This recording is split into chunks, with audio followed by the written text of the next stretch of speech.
नमस्कार दोस्तों, आज हमारे साथ हैं हरिद्वार सांसद त्रिवेंद्र सिंह रावत जी। शीतकालीन सत्र चल रहा है और सत्र के बीच में वो आज हरिद्वार पहुंचे हैं। हम उनसे बात करते हैं। सर नमस्कार, आपका स्वागत है। धन्यवाद। सत्र चल रहा है, बड़ा हो हल्ला है, कांग्रेस एसआईआर को लेकर जबरदस्त विरोध कर रही है। नहीं देखिए, अब एसआईआर को लेकर पूरा जो वर्षाकालीन सत्र था वो एक तरह से शोर शराबे में बीता था और अभी भी 2-3 दिन वही हालात रहे, जबकि लोकसभा अध्यक्ष ने बार बार आश्वस्त किया विपक्ष को कि भाई आप प्रश्नकाल हो जाने दीजिए, हम चर्चा कराने के लिए हम तैयार हैं। फिर भी 2-3 दिन उन लोगों ने बाधा बनाई रखी और अंततः लोकसभा अध्यक्ष जी ने जो उनसे आग्रह किया, जो प्रस्ताव उनके सामने रखा, उसको उनको स्वीकार करना पड़ा। और अब पहले 8 दिसंबर को वंदे मातरम के 150 साल हो रहे हैं, उस पर 10 घंटे की चर्चा रखी गई है और जो हमारी जो चुनाव व्यवस्था है उसको लेकर के 10 घंटे की बहस, ये दोनों विषयों पर 10-10 घंटे की बहस के लिए माननीय लोकसभा अध्यक्ष ने समय निर्धारित किया है। और अब हमको उम्मीद है कि जो शीतकालीन सत्र का जो अवशेष समय है वो अच्छी चर्चा में बीतेगा।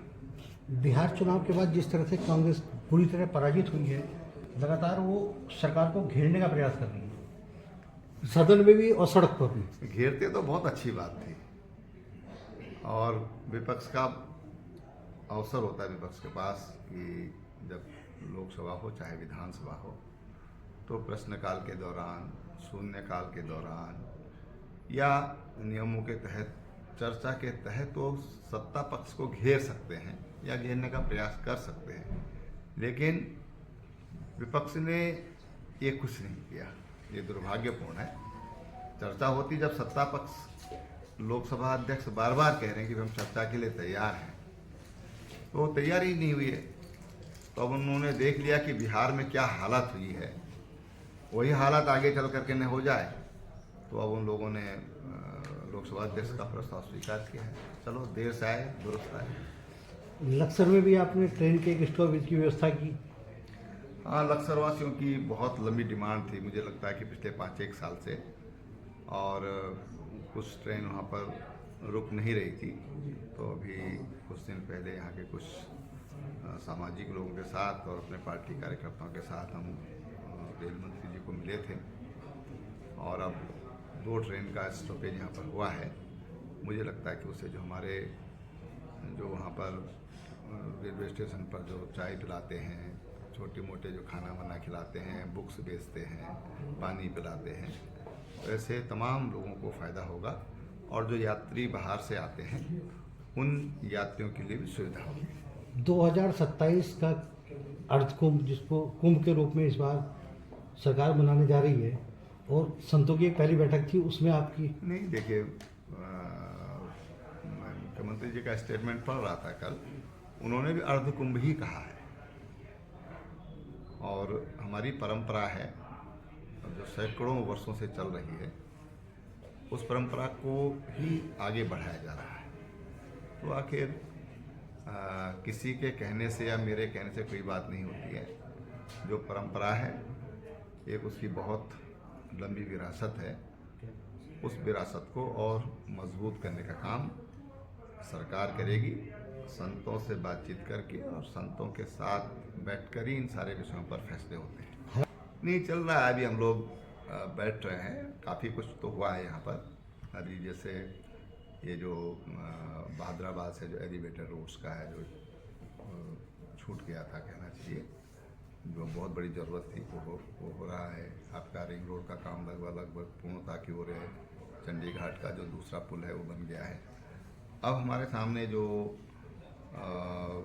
विषय है वो है, जब ये कांवड़ होती है या कोई बड़े ऐसे मेले यहाँ पर होते हैं, धार्मिक आयोजन होते हैं, तो कई बार ये देखने में आया कि इंडस्ट्री को प्रॉब्लम होती है। इंडस्ट्री को प्रॉब्लम ये होती है कि अगर वो प्रोडक्शन अपना रेगुलर करते हैं तो उस समय उठ नहीं पाता, स्टोरेज की समस्या आती है। और रोड पर ट्रांसपोर्टेशन की जो व्यवस्था है वो बाधित हो जाती है। तो एक विषय है हमारे सामने कि उसको लेकर के हम बहुत जल्दी विभागीय लोगों के साथ भी बैठेंगे, इंडस्ट्री के लोगों के साथ भी बैठेंगे, और जो हमारे स्थानीय कार्यकर्ता हैं, विधायक हैं, उनके साथ बैठ करके और उसके लिए रास्ता निकालेंगे कि उसके लिए क्या ऐसी व्यवस्था हो सकती है कि हमारा उद्योग आबाद चलता रहे, अबाध रूप से जो उत्पाद वो कर रहे हैं वो लोगों तक पहुंचता है। एक आखिरी सवाल सर, हरिद्वार लक्सर रोड बड़ा रश यहाँ पर है, क्योंकि अब मेडिकल कॉलेज भी चूँकि आपकी सरकार ने, आपकी ही उपलब्धि है वो, और वहाँ वो भी शुरू होने वाला है, तो निसंदेह वहाँ पर मेडिकल कॉलेज तो देखिए सेकेंड ईयर है, मेडिकल कॉलेज तो प्रारंभ हो गया है, लेकिन अभी जो बाईपास बना है, रिंग रोड जो बना है, उसमें समस्या थी कि जहाँ हमारा मेडिकल कॉलेज है वहाँ पर उस रैंप नहीं थे, उतरने की व्यवस्था नहीं थी, और इसलिए अगर माना कोई उस पर रिंग रोड पर अपनी गाड़ी से चला गया तो उसको फिर श्यामपुर से बाया हरिद्वार फिर तब वो अपने जगह जा सकता था। तो उस पर हमने माननीय गडकरी जी से और हमारे जो राज्य मंत्री जो उत्तराखंड से ही हैं अजय टमटा जी, उनके साथ बैठ करके उस पर जो रैंप बनेंगे ताकि जो पेशेंट हैं वो वहाँ पर उतर सकें और चढ़ सकें, और जो लक्सर के साइड जाने वाले लोग हैं, जगदीपपुर साइड के जो लोग हैं, या जिनको लक्सर से आगे बिजनौर जाना है, उनके लिए अब वहाँ पर सड़क के बनेगी। और ये सड़क जो लक्सर मार्ग है, इस पर वाकई बहुत ज़्यादा लोड बढ़ गया है, इसकी चौड़ीकरण की आवश्यकता है। मुख्यमंत्री जी इसके लिए बारे में बात करेंगे। Thank you. आप थे हमारे साथ हरिद्वार सांसद त्रिवेंद्र सिंह रावत जी, जिन्होंने हरिद्वार के विकास योजनाओं को लेकर तमाम विस्तृत जानकारी दी। धन्यवाद।